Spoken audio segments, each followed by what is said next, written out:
Rádio Nacional da Amazônia recebe pela primeira vez para uma entrevista exclusiva o presidente da República, Jair Bolsonaro. Presidente, eu queria muito agradecer a presença do senhor, falando para todas as emissoras da Rádio Nacional da Amazônia, uma das rádios mais tradicionais do país, que queriam muito ouvir uma mensagem do senhor. Eu fico muito feliz pelo convite, né? Eu poderia ter feito já dezenas de entrevistas, o tempo não nos permitiu, mas eu acho que agora o momento se faz necessário, até para esclarecer a população, em especial os amazônicos, do que está acontecendo com o Brasil e também demonstrar cada vez mais para eles o quanto a Amazônia é importante para todos nós e quanto ela é cobiçada também pelo mundo todo. Presidente, eu queria primeiro começar perguntando como é que o senhor está, né? O senhor esteve internado, passou por aí um problema de saúde, está tudo bem? Eu estou bem, 100%. Tive uma obstrução intestinal que foi agravada com a crise de soluço, só quem já teve soluço por vários dias consecutivos, né, sabe o que é isso. E fui para São Paulo para ser submetido a uma cirurgia. Graças a Deus, o quadro evoluiu durante o próprio voo e no dia seguinte sinalizou para não mais fazer a cirurgia. Agora, isso tudo em função daquela facada que recebi em setembro de 2018 por um filiado do PSOL. Tá, aí o elemento está preso, mas até hoje protegido por parte da Justiça brasileira, em especial o seu sigilo telefônico, de modo que as investigações não avançam. Mas, graças a Deus, eu estou bem e, se Deus quiser, vou cumprir essa missão até o último dia. Tá joia, presidente. Vamos começar com uma notícia que está mais quente, mais recente, né? O Congresso aprovou agora, dentro da LDO, 6 bilhões de reais para o fundão, que agora vieram para a mão do senhor, vetar ou não vetar. O senhor já tomou uma decisão? Como é que o senhor viu essa aprovação? Bem, primeiramente, o valor é astronômico, mais 6 bilhões de reais para se fazer campanha eleitoral. E eu nunca gastei dinheiro com campanha política, né? O mínimo que eu gastei. Até em 2014, a JBS depositou na minha conta, via partido, 200 mil reais. Eu devolvi esse dinheiro e peguei o dinheiro do fundo partidário daquela época, que o fundo daquela época não era o fundão, é um fundo que sempre os partidos tiveram. 6 bilhões. Imagina na mão do ministro Tarcísio o que poderia ser feito com esse dinheiro. Poderia, por exemplo, ter que concluir Porto Velho, Manaus, que é o anseio da população do Amazonas. Então, a bancada do Amazonas, a bancada de Rondônia, com toda certeza, poderiam, né, até sugerir isso aí. Nós poderíamos recapear uma parte considerável da malha rodoviária do Brasil, com esse dinheiro nas mãos do Tarcísio, como concluir pontes. Né? Quando você fala em ponte, você diminui o tempo de percurso e diminui também o custo. Que, por exemplo, só na região do Abunã, em Rondônia, onde foi feita uma ponte, a balsa, né, deixou de faturar 100 mil reais por mês, ou melhor, por dia. Era uma questão astronômica. Se esse recurso vai para a mão do ministro Rogério Marinho, do Desenvolvimento Regional, você pode concluir as obras de água para o Nordeste. Então, é uma cifra enorme, que, no meu entender, está sendo desperdiçada, né? Caso ela seja sancionada, posso adiantar para você que não será sancionada, que, afinal de contas, eu tenho que conviver em harmonia com o Legislativo. E nem tudo que eu apresento ao Legislativo é aprovado, e nem tudo que o Legislativo aprova, vindo deles, eu tenho a obrigação de aceitar por lá de cá. Mas a tendência nossa é não sancionar isso aí em respeito ao trabalhador, ao contribuinte brasileiro. E aí o senhor pretende vetar? Sim, a ideia nossa é vetar esse dispositivo aí. Agora, o senhor falou das obras, né, que os ministros poderiam fazer com esse dinheiro. O senhor tem viajado bastante, né, acompanhando essas viagens dos ministros para a inauguração de obras. Eu queria que o senhor falasse um pouquinho desse contato mais direto com a população. O que o senhor tem ouvido de feedback das pessoas? Só quem está no meio do povo sabe o que ele sente e entende as suas necessidades. Isso eu tenho feito com bastante constância. Então, nessas obras, né, nessas inaugurações, a gente ouve a população do que eles precisam. Por exemplo, numa das paradas inopinadas que eu fiz na cidade de Missão Velha, Ceará, em setembro do ano passado, é um município com mais ou menos 25 mil habitantes, um município cuja economia local é banana. Então, é um município pobre, no interior do Ceará. Me pediram uma agência bancária que não tinha. Então, o que aconteceu na semana passada? O Pedro Guimarães da Caixa Econômica Federal inaugurou essa novíssima e única, né, agência bancária da cidade. Isso ajuda em muito a economia da região. Foi uma festa na cidade, infelizmente eu não pude comparecer. Então essas andanças servem para isso, é sentir a população. Como eu gostaria que governadores e prefeitos, né? Prefeitos eu não conheço muito, posso me equivocar aqui, mas governadores fizessem aquilo que eu faço, né? E realmente, ao sentir a necessidade da população, poderia mudar alguma coisa da sua forma de administrar o Estado. Por exemplo, pandemia. Tem muitos governadores que fecharam tudo, destruíram empregos, em especial na informalidade. Nós somos mais ou menos 38 milhões de pessoas no Brasil que viviam do dia a dia. Muitos trabalhavam de manhã para comer de noite, perderam tudo. Se não é o auxílio emergencial por parte do governo, essas pessoas estariam condenadas aí até a morrer de fome. Então, ao você sentir a necessidade da população nessa viagem, você toma medidas por lá de cá. E deixe bem claro, né? A região que mais recebe Bolsa Família, proporcionalmente, é a região Nordeste. Nós estamos falando basicamente aqui para a região Norte. Agora, uma região Norte também é uma área com em torno de 25 milhões de pessoas que vivem na Amazônia que necessitam do apoio do governo. E nós fazemos a nossa parte. E nós gastamos de auxílio emergencial em 2020 mais que 10 anos de Bolsa Família. Então, o governo, ao contrário do que falo, né, que a gente não tem coração, a gente tem um olhar muito específico e voltado para os mais necessitados. Agora, presidente, o senhor falou da pandemia, que eu acredito que o senhor nunca imaginou, acho que o mundo, né, que enfrentaríamos um momento como esse que foi o surgimento da Covid-19. E o senhor acabou tendo que também mudar totalmente os planos, né? Eu acredito que o senhor tinha para o seu mandato. Eu queria que o senhor primeiro falasse um pouco sobre isso, que apesar dessa mudança, alteração de plano do governo, agora a economia já dá sinais de retomada e da importância que foi também o auxílio emergencial. O senhor prorrogou o auxílio, esse contato pessoalmente com as pessoas também ajudam nessa questão? Olha, vamos precisar prorrogar o auxílio emergencial. Vai vir também aí um novo plano seria um novo Bolsa Família que o ministro João Roma anunciou também na Voz do Brasil. É por aí que o governo vai caminhando para essa retomada, que o Brasil já está retomando, se recuperando economicamente? Primeiramente, você pode ver, 2020 foi o ano da pandemia, né, de março a dezembro. Nós terminamos dezembro com mais empregos formais do que dezembro de 2019. Isso é um sinal que a economia trabalhou nesse sentido, né? Trabalhou para evitar que milhões de empregos fossem destruídos. No tocante aos informais, como você disse aí, nós trabalhamos com o auxílio emergencial, no primeiro momento, 5 parcelas de R$600. Ajuda. Agora, cada parcela mensal equivalia ao endividamento mensal por parte do governo de quase 50 bilhões de reais. Então, o auxílio emergencial pode ser pouco para quem recebe, mas é muito para a União, para o Brasil. E nós temos que ter essa responsabilidade fiscal. E a economia tratou dessa questão. Bem, prorrogamos agora por mais 3 meses o auxílio emergencial. Pretendemos, em novembro, já ter um novo Bolsa Família, né? O valor será, no mínimo, R$300. Hoje em dia, a média do Bolsa Família equivale a R$192. Vamos passar isso para R$300. É um pouco mais de 50% de reajuste. Esse dinheiro vem de onde? Vem dos pagadores de impostos, que eu tenho que ter responsabilidade com esse dinheiro. Gostaria de dar mais. Agora, paralelamente a tudo isso, também tivemos a questão da inflação.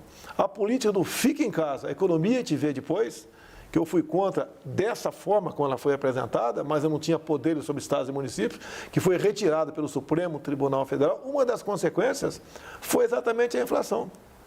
O mundo, por incrível que pareça, passou a consumir mais, passaram a comprar mais do Brasil. Aqui no Brasil também se consumiu mais, apesar da pandemia. O que levou a um consumo maior? Os programas do governo. Se você olhar um pelo outro no Brasil, até as pessoas aumentaram um pouco de peso. Isso não é uma boa notícia em momento nenhum. O ideal era ter continuado na normalidade, mas isso acabou acontecendo no Brasil. E quando aumenta, então, o consumo e o mercado não está preparado para produzir, para atender essa demanda, vem a inflação atrás disso. E você pode ver, eu costumo dizer, né? A quem perdeu emprego e reclama da inflação. Eu, presidente Jair Bolsonaro, não fechei um botequim sequer. Sempre falei que a questão da economia e do vírus, né, a doença, você tinha que ter cuidado com essas coisas. Você tem que evitar o desemprego.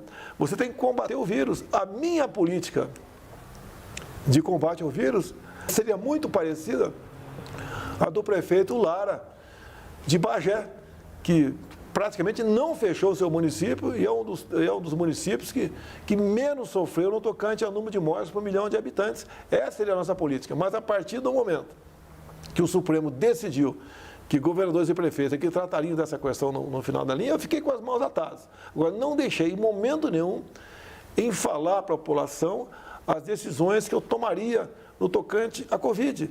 Eu te pergunto, o protocolo Mandetta, foi o primeiro-ministro nosso da Saúde, o que ele recomendava? Você com Covid, vá para casa, quando estiver sentindo falta de ar, vá para o hospital.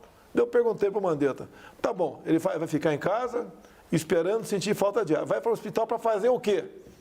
Para ser entubado? O tubo agora passou a ser um remédio? Será que não tem alternativa? Temos que procurar no mundo alternativas. Não tem, até hoje em dia, remédio com comprovação científica. Assim como o chá da minha vovó, que eu já tomei, não tinha comprovação científica. Assim, quando eu tive na região de São Gabriel das Cachoeiras, conversando com tucanos e com Yanomamis, né, essas duas etnias falaram para mim que muitos índios haviam se contagiado com o vírus e ninguém morreu. Depois não morreu por quê? Porque tomaram chá de casca de árvores. Ninguém está recomendando chá de casca de árvore aqui. Se bem que, se nós estivéssemos estudando a nossa biodiversidade, quem sabe da floresta viesse cura para alguma coisa. Porque esses seres humanos que estão lá sobreviveram ao longo de milhares de anos. E a minha política em si era completamente diferente da do Mandetta. Tá? Agora, apareceu no Brasil, sim, em conversas com autoridades sanitárias, com embaixadores que estão em outros países, por que está morrendo menos gente? Apareceu a hidroxicloroquina. Eu tomei hidroxicloroquina, no dia seguinte estava bom. Milhões de pessoas tomaram no Brasil isso ou ivermectina. Agora, por que ela foi demonizada, satanizada? No meu entender, porque o lobby da indústria farmacêutica falou muito alto no Brasil. Como agora, conversei com o ministro Queiroga e falei para ele estudar a proxalutamida, porque todo mundo está anestesiado no Brasil. Se você fala qualquer coisa que estaria dando certo em outro país qualquer, rapidamente você é satanizado. Devemos focar apenas na vacina?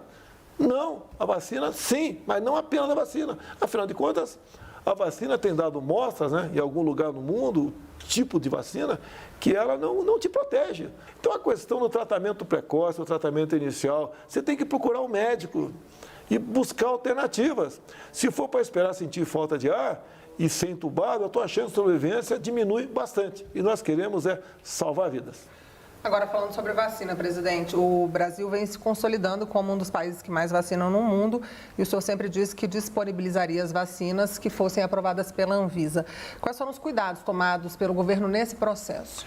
Olha, tirando os países que fabricam vacinas, são 4,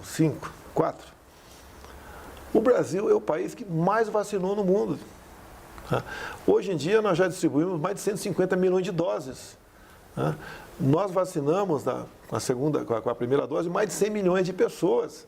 O Brasil está na frente. E quem distribui a vacina é o governo federal. Não tem um centavo de governador ou prefeito. Governador ou prefeito, está dizendo que está ele distribuindo a vacina porque ele conseguiu, está mentindo. Como, por exemplo, o governador do Maranhão, que a gente vê vídeos dele mentindo sobre isso. Nós não queremos ter a paternidade de tudo, mas queremos a verdade do que acontece. Se não é o governo federal tratar lá atrás da questão da vacina com o ministro Pazuello, hoje nós estaríamos aqui ainda com uma quantidade, né, bastante pequena de vacinados e temos hoje em dia mais da metade da população acima de 18 anos vacinada. Orgulho do Brasil. Eu peço a Deus que a vacina dê certo. O governo também tem auxiliado estados e municípios com envio de recursos, abertura de leitos de UTI, compra de insumos. Eu queria que o senhor comentasse sobre também esse apoio que o governo federal tem dado a estados e municípios. Olha, nós colaboramos com tudo no tocante a recursos para estados e municípios. Né? Nós gastamos no ano passado, no total, no Brasil, nos endividamos 700 bilhões de reais. É dinheiro que foi para estados e municípios, uma parte considerável para tratar das pessoas com o Covid. Infelizmente, essa CPI que está andando aqui no Parlamento não investiga corrupção deslavada praticada por alguns governadores e prefeitos. Como, por exemplo, nós temos a questão do consórcio do Nordeste, são 9 estados do Nordeste, né? Só numa ação do senhor Carlos Gabas, que é o executivo do consórcio do Nordeste, foram 48 milhões de reais que sumiram. Ele comprou respiradores e não recebeu nada, né? Comprou, inclusive, uma casa de maconha. E a CPI não quer investigar isso aí. Se a CPI estiver fazendo um trabalho sério, está colaborando, né, a inibir corrupção e também a combater os efeitos maléficos da Covid. Então, estados e municípios, nós rolamos dívidas, nós aí conseguimos até empréstimo, alguns municípios foi possível, obtiveram recursos na ponta da linha para aplicar em hospitais, ganharam indiretamente com o auxílio emergencial, porque aumentou a compra de bens, né, de consumo nos estados, isso aumentou a arrecadação de ICMS. Então, direta e indiretamente, governadores e prefeitos ganharam muito. Você sabia que pela primeira vez na história, não tive conhecimento até agora, né, todos os servidores públicos tiveram os seus respectivos 13º pagos, coisa rara, eu acho que nunca aconteceu no Brasil, graças ao quê? À ação do governo federal. Então, o governo federal faz a sua parte e não fica cacarejando, né? Como você pode ver, a primeira vez que estou conversando com vocês, eu podia falar todo dia aqui, é a primeira vez que estou conversando com vocês. Estamos fazendo a nossa parte, estamos trabalhando, e aqui em Brasília, se uma outra autoridade não nos atrapalhasse, o Brasil estaria muito melhor. Presidente, vamos mudar um pouquinho de assunto, vamos falar sobre a internet. Recentemente, o governo lançou a internet 5G e também o Ministério das Comunicações tem levado a internet para os lugares que ainda não tem, né? Levado para as praças, para as escolas. As pessoas que nos escutam dos lugares mais distantes, que ainda não têm internet em casa, podem ficar tranquilas que a ideia é que a internet chegue para todo o Brasil? Eu não vou falar todo o Brasil. Tem país pelo mundo que não tem internet em todo o seu território. Mas estamos trabalhando nesse sentido. Nós tínhamos um satélite que era caríssimo para nós e não era utilizado. O Marcos Pontes conseguiu desembaraçar isso junto ao Supremo Tribunal Federal. Hoje temos um programa de internet nas escolas, né? Se eu não me engano, mais de 40 pontos de internet em escolas foram disponibilizados, em especial região Norte e Nordeste. Que a internet, realmente, sem ela, você não tem como acompanhar o progresso de um país. E você pode ver, quando eu estive há poucos meses em São Gabriel da Cachoeira, e estive lá no pelotão de fronteira Maturacá, conversei com os Yanomamis e com os tucanos, né? Eu perguntei separadamente, o que vocês querem? A resposta foi exatamente idêntica, queremos internet. Falei com o Fábio Faria, no mês seguinte já tinha internet lá. E a internet, então, é algo que nos liberta. Você pode ver, eu só me elegi presidente da República graças à internet. Se dependesse da grande parte da mídia que existe por aí, não teria chegado, porque as mentiras, as narrativas, são fabricadas a todo momento. Você sabia que eu sou taxado de corrupto pela CPI sem ter gasto R$1 com a vacina da Covaxin? É assim que funciona grande parte da mídia. Você tem que combater isso. Combate como? Com verdade, através das mídias sociais. E você pode ver, há pouco tempo, aprovaram um projeto na Câmara, de iniciativa de um parlamentar, obrigando a ter internet em todas as escolas do Brasil. Bacana, 10. Só que tinha um custo de mais de 3 bilhões de reais. E se eu sanciono um projeto sem que o autor da proposta aponte a fonte de recurso, eu estou em curso em crime de responsabilidade. Fui obrigado a vetar. Daí eu sou criticado que eu não quero internet nas escolas. Não é verdade. Agora, quem apresenta o projeto é que tem que dizer de onde vem o recurso para tal. É a mesma coisa, bacana, né? Se eu, por iniciativa de um parlamentar, apresenta um projeto para pagar melhor uma determinada categoria de servidor público. É bacana, eu sou obrigado a vetar aqui. Agora, se eu não vetar, eu estou em curso em crime de responsabilidade. O deputado e senador pode votar o que ele bem entender, sim ou não votar. Se eu sancionar, né, ou vetar algo, eu posso responder por um crime, no caso, crime de responsabilidade previsto no artigo 85 da Constituição. Então, a internet está crescendo, está andando, vem o 5G aí, no primeiro momento vai ser para os grandes centros, e o Brasil cada vez mais está se integrando com o mundo pela internet. Presidente, para finalizar, eu queria que o senhor desse um recado para o pessoal da Amazônia, né? A Rádio Nacional da Amazônia chega, tem um alcance enorme, chega até no Japão, nossas ondas de rádio, e a gente tem um público muito fiel lá, e eu queria que o senhor falasse especificamente para eles. Amazônia, né? A nossa região amazônica é maior que a Europa Ocidental. É uma área enorme. Lá acontece ilícitos também.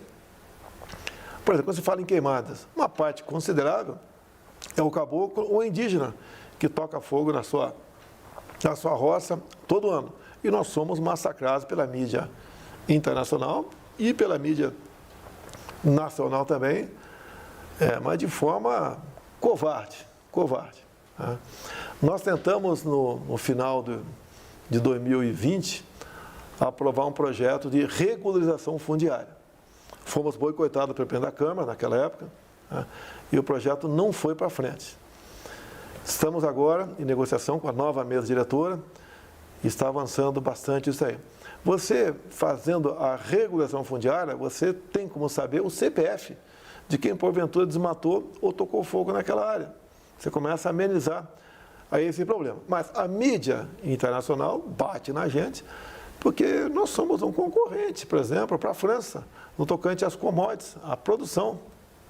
E nós, né, temos que lutar com os meios que nós temos para mostrar o que é a Amazônia. Bem, a Amazônia é uma região também riquíssima. Você pega o mapa metalogenético, que tem os metais, né? Cada metal tem uma coloração. Você vai ver o que tem embaixo da terra. A região de Roraima, por exemplo, né? Estado do Amazonas, a divisa ali, é uma área fantástica em riquezas minerais. Não é à toa que Roraima praticamente perdeu a sua viabilidade econômica pela quantidade, né, pela extensão territorial com demarcação de terras indígenas. Tá? Não é justo você reservar uma área 2 vezes o tamanho do estado do Rio de Janeiro para 10 mil índios. Não é razoável. Bem, agora por que essa ganância, né? Essa indústria de demarcação de terras indígenas que começou ali basicamente no início dos anos 90? É porque o governo Sarney, né, bem intencionado que foi, e lançou um projeto que nos orgulha a todos, juntamente com o então ministro Leônidas Pires Gonçalves. Projeto Calha Norte. Era colocar pelotões de fronteira, né, na fronteira, obviamente, do Exército Brasileiro, com toda a infraestrutura, Caixa Econômica, Polícia Federal, IBAMA, FUNAI, para que você pudesse, então, a partir desses pelotões de fronteira, criar novas cidades, vivificar a fronteira. Bem, o mundo lá fora viu isso, não gostou. Potencializou a demarcação de terras indígenas. E hoje em dia nós temos quase nossa fronteira toda inviabilizada para isso. Só está viva porque existe um pelotão do Exército, que o resto das outras instituições que iriam para lá acabaram não indo. Porque é muito fácil você manter um militar no local, você não vai manter um servidor público lá. Ou quando muito, você vai mantê-lo por pouco tempo. O que nós estamos fazendo para reverter isso aí? Eu vou falar, não é segredo, até porque quem tem interesse na Amazônia, em especial o pessoal de fora do Brasil, já toma medidas para anular isso aí. Temos um projeto que eu pedi para o ministro Bento, das Minas e Energia, para fazê-lo. O que basicamente esse projeto diz? Diz que o índio pode fazer na tua terra o que um fazendeiro do lado faz na dele. Algum problema? O índio vai poder garimpar, ele pode, se abrir uma estrada na terra dele, ele vai poder cobrar pedágio lá, um pedágio legal na terra dele. Você vê, hoje em dia, nós temos um problema com índios, né, para levar o linhão de Manaus para Boa Vista. Enquanto isso a gente não consegue realizar, nós, todos brasileiros, pagamos por ano de subsídio mais de R$1 bilhão para que o povo de Roraima tenha energia elétrica na sua região. Tá? O índio vai poder fazer PCHs, pequenas centrais hidrelétricas. Os índios vão poder plantar na tua terra, como hoje em dia os parecis plantam lá em Mato Grosso, os baiqueris também plantam, os caiapós começaram a plantar, os yanomamis e os tucanos começaram a plantar também. É bastante pequena essa atividade, mas começaram, não tinham nada disso. Uma parte considerável dos índios com uma pessoa de bem, estão vibrando com a possibilidade de aprovar esse projeto para dar dignidade a eles. O índio é igualzinho você, igualzinho eu. Não tem diferença entre nós. Agora, eles querem a liberdade, querem a dignidade. Você só dá por aí. Não fazer como os governos anteriores sempre fizeram, manter o índio num espaço aí delimitado, como se fosse um ser num jardim zoológico. É injusto você fazer isso com o índio. E tem índio que você conversa com ele, tá? Ele já está tão evoluído que é igualzinho de nós. Isso tem que chegar nas comunidades, nós estamos fazendo o possível para que isso aconteça. Nós temos hoje em dia um presidente da FUNAI, o Xavier, que é policial federal, que faz um trabalho excepcional nessa área. Você vê também, né, fora dos índios. Nós estamos distribuindo aqui títulos da reforma agrária. Em 2 anos de governo, nós distribuímos mais títulos que os últimos 20 anos. Você está dando liberdade, uma carta de euforia, né, ao pessoal que é escravizado pelo MST. Nós potencializamos a questão de armas do Brasil. Todas as ditaduras foram precedidas de campanha de desarmamento. Eu estou fazendo uma campanha de armamento. Você não vê mais o MST invadindo terra no Brasil. Imagine você, teu pai e teu avô, né? Tem uma propriedade grande e, de repente, você vê o MST invadindo, tocando fogo, matando a criação tua. Então, com as armas, nós conseguimos, em parte, conter isso. Também tiramos o dia de ONGs que ajudavam o MST. Tá? O que nós fizemos com o IBAMA, né? Multa tem que aplicar? Tem, mas com critério. Então, obviamente, diminuiu a multagem no campo. Nós também fizemos o quê? Que os gargalos para exportação fossem modernizados. Quando você pega para a BR-163, né, que eram 50 quilômetros apenas, mas que levava em média 10 dias para um caminhão carregado passar, acabou, o Tarcísio asfaltou isso aí. Então, tivemos esse ganho no campo. E a questão indígena, eles vão indo para o mesmo caminho. Você pode ver, quanto o índio pode produzir a mais para o Brasil quando ele tiver na sua plena potencialidade para tal. Hoje em dia, 14%, um pouco mais de 14% do território brasileiro é demarcado como terra indígena. Isso equivale a uma região próxima à região sudeste, São Paulo, Minas, Rio e Espírito Santo. Olha aqui que essas áreas produzem para o agronegócio nosso. Nós podemos, o que essa área produz, podemos dobrar com as reservas indígenas. É o nosso potencial, tá? É a nossa vocação, o agronegócio. Então, essas questões todas que nós tratamos aqui ajudam a região amazônica. O ano passado chegou a ministra Tereza Cristina apavorada conversar comigo. Presidente, nós queremos plantar cana-de-açúcar no estado do Amazonas. Ué, mas qual o problema? Qual o problema plantar cana-de-açúcar no estado do Amazonas? Tem um decreto que proíbe. Tem um decreto presidencial que proíbe plantar cana-de-açúcar no estado do Amazonas. Lá nós sabemos que 80% de tudo é preservado. Então você vai plantar várias coisas, entre elas cana-de-açúcar em 20% do que sobra, né, dos 100% da região amazônica. Ela estava preocupada que eu ia sofrer muito na mão de ambientalistas. Eu falei, os ambientalistas vão fazer o quê? Que eu quero transformar a floresta em canaviais? Então, essas questões, você tem que ter coragem para fazer. Agora, levo pancada, não tem problema. Tá? Isso daí, o mundo lá fora fica revoltado comigo.